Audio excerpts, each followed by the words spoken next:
Hi friends, అందరు ఎలా ఉన్నారు? బాగున్నారా? నేనైతే చాలా బాగున్నా. కొంపదీసి కళ్ళు అని అనుకుంటారేమో, అలా పొంగిందనేసి. కళ్ళు అయితే అసలు కాదండి. ఈ మధ్య ట్రెండింగ్ అవుతుంది కదా పైనాపిల్ డ్రింక్, అదేనండి. నేను ఇంట్లో ఒకసారి చేద్దాం అనేసి నేను చేశాను.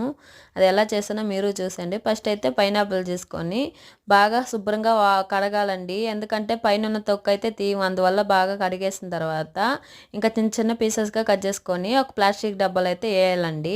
వేసేసిన తర్వాత ఇంకా లవంగాలు, దాల్చిన చెక్క, అల్లం, చక్కెర అయినా బెల్లం అయినా ఏదైనా వేసుకోవచ్చండి. నేనైతే చక్కెర వేసాను.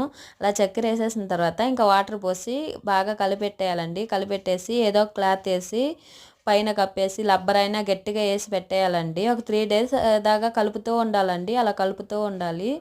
ఇంకా నేను వడగట్టేసి ఏదో ఒక బాటిల్లో, మనకు నచ్చిన బాటిల్లో పోసుకోవచ్చు.